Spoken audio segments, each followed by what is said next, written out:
ঢাকায় বসেই উনি বেনজির আহমেদ ঢাকা থেকে প্রায় 200 কোটির উপরে সরিয়ে নিয়ে গেছে। বেনজিরকে আপনি এত এত মহামানব, এত স্ট্রং বানিয়ে ফেলছেন। বেনজির একা, বেনজির কি সুপারম্যান?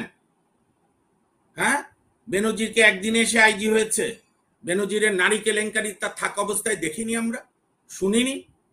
পার্সোনাল ব্যাপার প্রেম করেন করেন, কিন্তু যখন আপনি পদকে ইউজ করে, এক নায়িকার মা বলেছে যে আমার মেয়েকে জোর করে রক্ষিতা রেখেছে, এগুলো তখন গোয়েন্দারা জানে না আমাদের গোয়েন্দাদের কাজ কি। গোয়েন্দাদের কাজ কি খালি বিরোধী দলের নেতাকর্মীদের গ্রেপ্তার করা আর এই টকশো গুলো পর্যালোচনা করা আর ঢাকায় সমস্ত টিভি আলাগুলোকে ভয় দেখায় দালালে পরিণত করা। সেই উনি বেনজির আহমেদ তার 3 কন্যা এবং তার স্ত্রী সহধর্মিনী সহ সম্ভবত দুবাই বা সিঙ্গাপুরে আছে, এবং সেখানেও একটা খুব পশ এলাকায় মস্কো নামে একটা বিল্ডিং আছে দুবাইতে, সেখানে আপনার বিক্রি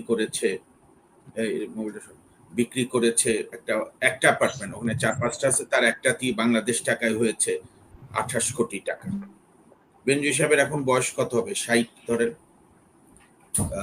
রিটায়ার করেছে বোধহয় 2-3 বছর আগে। ধরেন যদি আরো আল্লাহ চাই আমি চাই আরো 50 বছর বাঁচুক, তাহলে 110, এক ফ্ল্যাটেই উনি 29 কোটি টাকা পেয়ে গেছেন। 29-30 কোটি ঢাকা থেকে নিয়ে গেছে বোধহয়। হাসনাত ভাই আমাকে কারেক্ট করবেন, যে অভিযোগ, সবই তো অভিযোগ, সবই ধারণা, মানে সেই অনুযায়ী যদি হয় ঢাকা থেকে প্রায় 200 কোটির উপরে সরিয়ে নিয়ে গেছে। ওনার একমাত্র অসুবিধা হচ্ছে ঢাকার বাইরে থাকায়, বাংলাদেশের বাইরে থাকায়, যে এখানকার ওনার কন্যা বয়সী হাসান ভাই যে শহরের ইউনিভার্সিটির প্রফেসর, সেই শহরে আদি বাসিন্দা এক নায়িকা সহ এখানকার ওনার যারা নায়িকা বান্ধবীরা ছিল তাদের অভাব হয়তো উনি অনুভব করতে পারেন, তো সেটার জন্য প্লেনে উড়িয়ে নিয়ে যাবে। তো বেনজিরকে নিয়ে এত আলোচনা করার আমি নিজে কোনো গুরুত্ব বুঝি না।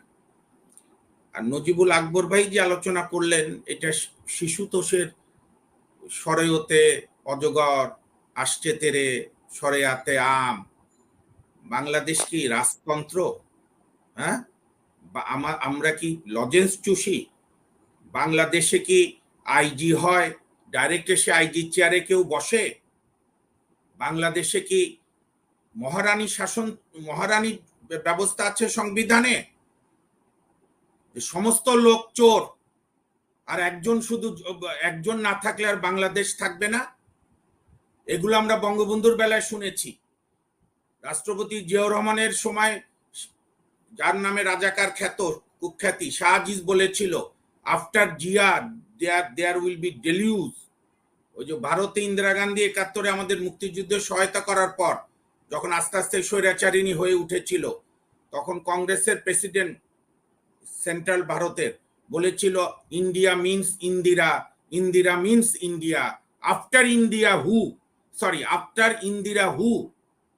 যখন 75-এ ইন্দিরা গান্ধী ভারতের সংবিধানকে দু পায়ে দোলে মসলে ভারতের সংবিধানকে রেপ করে জরুরি আইন দিল, এখনকার 15 বছরের দুঃশাসনের মতো, যদিও ভারতের জনগণ মাত্র 3 বছরের মধ্যে আন্দোলন করে ইন্দিরা গান্ধীকে পাওয়া থেকে বাধ্য করেছিল, কারণ ভারতে কিছু প্রতিষ্ঠান ছিল বিচার বিভাগ, এখনকার বিচার বিভাগ না, বাংলাদেশের বিচার বিভাগ মতো না, অন্যান্য প্রতিষ্ঠান বাদই দেন। তখন ভারতের সর্বদলে, আমি এই আলোচনাগুলো করছি কারণ বেনজির এইগুলো কিচ্ছু না, এগুলো হচ্ছে শেখ হাসিনার একটা ছোটখাটো সেপাই।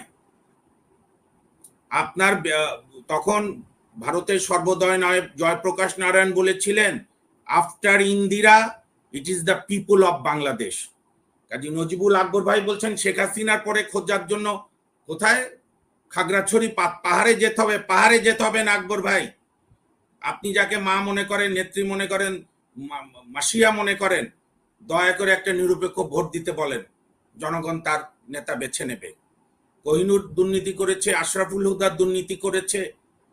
আমার বন্ধু প্রফেসর হাসনাত বলেছেন যে রাষ্ট্রপতি জিয়াউর রহমানের ব্যাংক অ্যাকাউন্ট খুঁজে পাওয়া যায়নি। আমি তার সঙ্গে আরো সহজ, মানে এটাকে আরো সাপ্লিমেন্ট করি।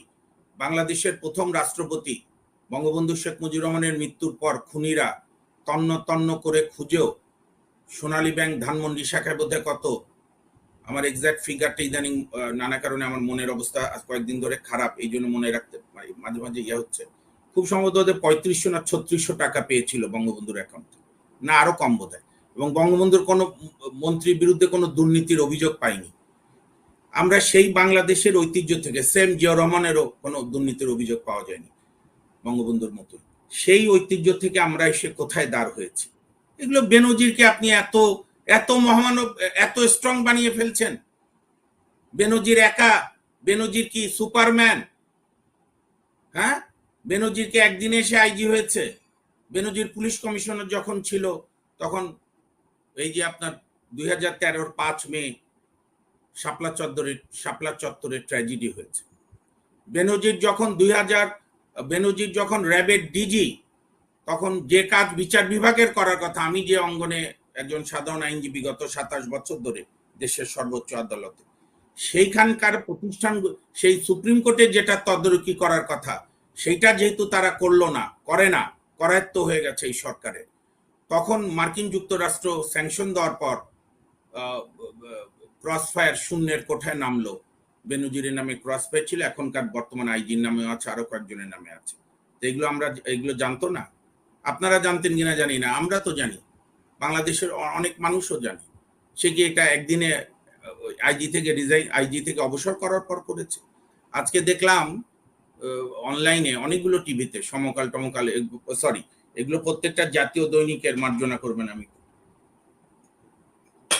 জাতীয় দৈনিকের সব অনলাইন দিয়েছে, সেখানে রিপোর্ট বেরিয়েছে, জায়গায় জায়গায় তারা অনুসন্ধান করেছে, আমাদের গরিব পুলিশ ভাইদের, র্যাবের পুলিশ জওয়ানদের সে পরিশ্রম করিয়েছে, মাঠে মাঠে কাজ করিয়েছে তার বাগান বাড়ি ঠিক করার জন্য। আশ্চর্য ব্যাপার। আপনার একটা এএসপি থেকে, যেহেতু তারা বিসিএস, এসপি হওয়ার আগে এসিআর দেখে সাবেক তার সিনিয়র এসপিরা, এসপি থেকে ডিআইজি হতে গেলে এসিআর দেখে, ডিআইজি থেকে অ্যাডিশনাল আইজি, তারপরে এই যে পুলিশ কমিশনার। একটা সিস্টেম তো ব্রিটিশরা যেটা দিয়ে গিয়েছে, আমরা তো স্বাধীন দেশে যতটুকু ভালো ততটুকু গ্রহণ করে ফলো করছি। আমাদের সরকার ব্যবস্থা বা আমাদের শাসন ব্যবস্থা জোর করে আছে সেটা আলাদা কথা, কিন্তু এতই কি দুর্বল নাকি, এতই গর্দভ নাকি আমাদের সাবেক আইজিরাও? আমাদের বর্তমান স্বরাষ্ট্রমন্ত্রী এত গর্দভ? অত্যন্ত সজ্জন ব্যক্তি।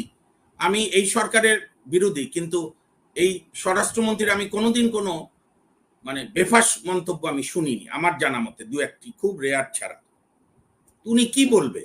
কারণ বাংলাদেশে ওই যে আমাদের নজিবুল আকবর ভাই যেভাবে বললেন, সে এখানে তো সুন্নতে খতনায় লোক মারা গেল, স্বাস্থ্যমন্ত্রী বলে, মাননীয় প্রধানমন্ত্রী বলেছেন সুন্নতে খতনার বিরুদ্ধে জিরো টলারেন্স। যেহেতু সবকিছু গণভবন এক পরিবার নিয়ন্ত্রণ করে, তো সুতরাং এখানে স্বরাষ্ট্রমন্ত্রীর কি ফাংশন আছে? এগুলো সবই একটা সিস্টেম। আপনারা যেটা দেখছেন মনির ভাই, এটা হচ্ছে রোগের লক্ষণ। আপনি বেনজিরের মতো একটা ছোটখাটো, এই 15 বছর ধরে অবৈধ শাসকদের ছোটখাটো একটা কুশীলব, ছোটখাটো না, মাঝারি বলা যেতে পারে, যেহেতু আইজি ছিল, র্যাবের ডিজি ছিল, এইটা নিয়ে তাকে একেবারে এত সুপারম্যান করার কি আছে? আহারে, কি নাম, আ আ আ আ ব, অর্থাৎ আজিজ, আনারুল আর হচ্ছে বেনজির। আরে এরা তো, আপনি শেখ পরিবার রিজার্ভে রাখেন, শেখ পরিবারের ওই যে ফজলুল হক মনির ছেলেদেরকেও রিজার্ভে রাখেন, বিনা ভোটের মেয়রদের। আপনি আরেকটু উপরে ঢাকা শহরের ওসিদের খবর নেন, সিটিং যারা ওসি তাদের খবর নেন, তাদের প্রপার্টির খবর নেন। আর এবার উপজেলা চেয়ারম্যানের ইলেকশনে যখন প্রার্থীতে তারা ওই যে আপনার নির্বাচনের যে হলফনামা দিতে হয়, সেখানে তো মার্শাল্লাহ আমাদের উপজেলা চেয়ারম্যান সাহেবরা সিটিং এবং যারা প্রার্থী হতে চায় তারা তো এমপি সাহেবদের হারিয়ে দিয়েছে প্রপার্টি সম্পদ বৃদ্ধির গুণে। এটা তথ্য দিয়ে বলছি, আবার অনেকে গায়ে ফসকা যাতে না পড়ে, তথ্য দিয়ে বলছি। 4400 গুণ প্রপার্টি বেড়েছে এক এক কয়েক কিছু কিছু উপজেলা চেয়ারম্যান সিটিং চেয়ারম্যানদের, এমপিদেরকেও তারা হার মানিয়ে দিয়েছে।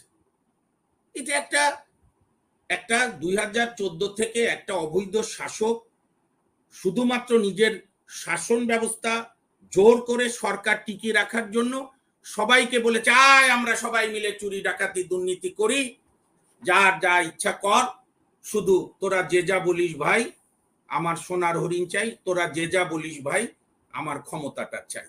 তাই করেছে। বেনজিরও সেই সুযোগ লুফে নিয়েছে। তার মানে কি আমাদের বাংলাদেশে আগে দুর্নীতি ছিল না? দুর্নীতি সবসময় ছিল, এই এই এই এই ভলিউমে ছিল না বা প্রাতিষ্ঠানিককরণ হয়নি। আপনি এখনকার সিটিংদের দুর্নীতি দেখেন না।